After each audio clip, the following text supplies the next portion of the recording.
bulutlarni surib ketguvchi shamollarga, yuk yomg'ir tashuvchi bulutlarga, suv yuzida yengil suzib boruvchi kemalarga va Allohning amri bilan barcha ishlarni taqsimlaguvchi farishtalarga qasamki, sizlarga va'da qilinayotgan narsa qayta tirilish shak shubhasiz haqqi rostdir.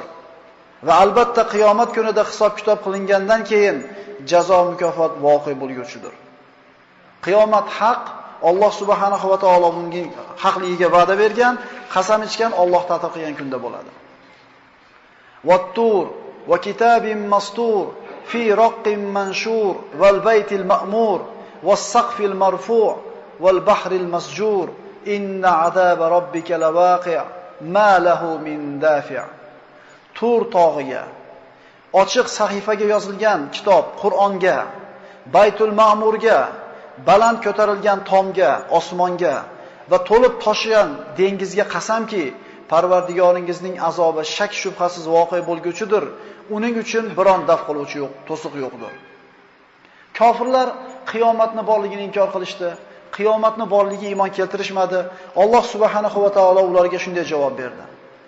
وقال الذين كفروا لا تأتينا الساعة قل بلى وربي لتأتينكم. Kofir bo'lgan kimsalar bizlarga qiyomat soati kelmas dedilar. Ey Muhammad, ularga ayting, yo'q. G'aybni bilguvchi Parvardigorimga qasamki, shak shubhasiz u qiyomat sizlarga albatta kelur. Quyida qiyomat haqida Alloh taoloning aytgan ba'zi bir oyatlarni o'qigan bo'ldik. Qiyomatda qachon bo'lishigini Alloh subhanahu va taolo o'zini ilmi azalisida yozib qo'ydi. Va bu ilmni faqat o'ziga xos qildiki, na bir payg'ambar, na bir muqarrab farishtaga bu ilmni bildirgani yo'q. Agar kimdir bilishi mumkin bo'lganida, albatta Muhammad Mustafa sallallohu alayhi vasallam, sayyidul bashar bo'lgan Rasululloh bu narsadan xabardor bo'lgan bo'lardi. Qiyomatni qachon bo'lishigini hech kim bilmaydi. Lekin Alloh taolo Qur'onda va payg'ambar alayhisalom o'zining sunnatlarida, hadislarida qiyomatga yaqin, qiyomat soatlari yaqin bo'lgan paytda sodir bo'ladigan ba'zi bir alomatlarni, belgilarini bayon qilingan. Ulardan Rasululloh sallallohu alayhi vasallam zamonlarida oyni ikkiga bo'linganligi. Iqtarabatis-sa'a va inshaqqal qamar. Qiyomat soati yaqinlashib qoldi va oy ham bo'lindi. Mana Rasululloh sallallohu alayhi vasallamdan mushriklar mo'jiza talab qilgan paytda Rasululloh sollallohu alayhi vasallam ularga oyni ikkiga bo'lib Alloh izni bilan ko'rsatib berdi. Alloh taolo aytayapti, oy bo'lindi, qiyomat oz qoldi deydi. Mana endi tabiiy savol tug'iladi. Payg'ambarimiz oy bo'lib berganiga 1400 yil bo'lgan bo'lsa, qiyomat bo'lmayapti-yu. Go'yoki qiyomat qoyim oyni bo'linishligi bilan qiyomat yaqin bo'ldi desa, yana bir 50 yil yoki 100 yildan keyin ba'zi bir odamlarning nazarida qiyomat bo'lish kerakgandek shoshiltirishadi. Nabiy sollallohu alayhi vasallam oldiga kelib, "Ya Rasululloh, matas-sa'a?" Qiyomat qachon bo'ladi dedi Rasululloh. Nima tayyorgarligingiz bor dedi. Ya'ni ham yo'q zo'r bo'lib ketdimiki, endi tezroq qiyomat bo'lsin, mukofotimizni bor olaylik. To'planib qoldi deganda ham. Ata amrullohi fala tasta'jilu subhanahu va ta'ala amma yushrikun. Allohning farmoni, ya'ni qiyomat kelib qoldi. Bas sizlar ey mushriklar, uni shoshtirmay qo'ya qolinglar. Alloh ularning shirklaridan pok va yuksakdir. Alloh taolo nima deyapti? Qiyomat qoyim bo'ldi deyapti. Bo'lgani yo'q hali. Jannatga hech kim kirgani yo'q hali. Jannatga kirdi, jannat yozildi, do'zaxga kirdi deb Alloh taolo o'tgan zamon fe'li siyg'asida gapiryapti. Endi siz bilan bizni vaqtga, zamonga qo'ygan o'lchovimiz bilan Alloh subhanahu va taoloning o'lchovi barobar emas.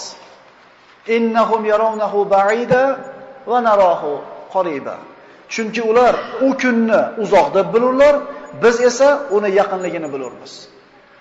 Alloh taolo uchun nima degan narsa? Bir kuni 50 ming yilga teng deydi. Ya'ni Alloh taoloning nazdidagi bir kun, ana shu Ma'orij surasiga qaraydigan bo'lsak, bir kun sizlarning 50 ming yillarga barobar deydi. Endi 1400 yil nima degan narsa oldida? Iqtaraba lin-nasi hisabuhum va hum fi ghaflatin mu'ridun. Odamlarga hisob kitoblari, ya'ni qiyomat qoyim bo'lishi yaqinlashib qoldi. Ular esa g'aflatda, iymon keltirib yaxshi amal qilishdan yuz o'giruvchilar. Mana aytdik, kichkina qiyomat deb kishining vafoti aytiladi.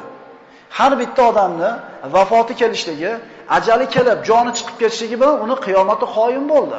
Ya'ni Alloh taolo insonlarning ajali yaqin bo'lib turib, o'lim yaqin bo'lib turgan paytda savobli amallardan yuz o'girib, unga bir kofir bo'lib ketyapti deydi.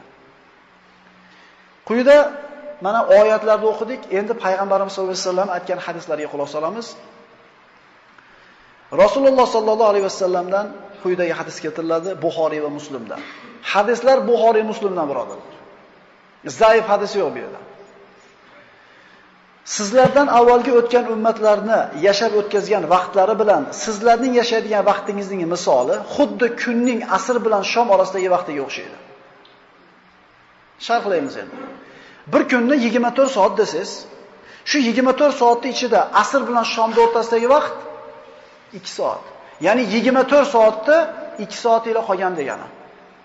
Odam alayhisalom yerga tushgandan boshlab qiyomat soatigacha 24 soat bor deb faraz qilsak, 22 soat o'tib ketdi degani. 2 soatlik muddatda yashayapmiz birodarlar. Shuning uchun Rasululloh sollallohu alayhi vasallam ad-dunya sa'a faj'alha ta'a. Dunyo 1 soatlik umr deydi. Shu 1 soatni ibodatga aylantiringlar deydi. Buxoriy va Muslimdan keltirilgan quyidagi hadisda Rasululloh sollallohu alayhi vasallam shunday marhamat qiladilar. Men va qiyomat soati mana shunday yuborildi deydi.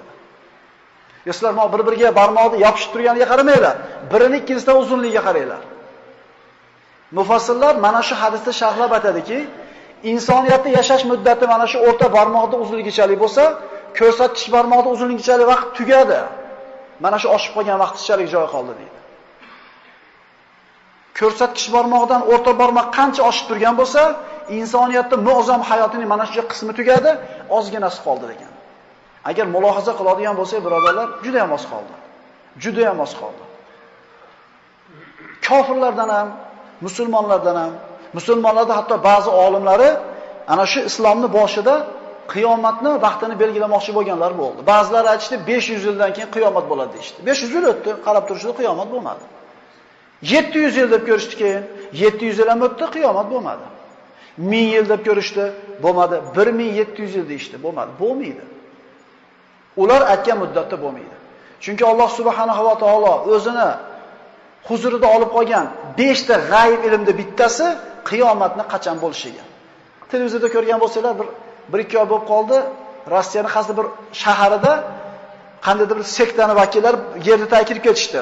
Mo'tista kuni qiyomat bo'ladi deb, ularni qutqaraman deb bu yerdagi mehmonlar tushsa, o'zimizni portlatib yuboramiz deb tomosha bo'lishdi. Qiyomatda qachon bo'lishigini aytayotgan odam kazzob bo'ladi. Chunki buni kim biladi?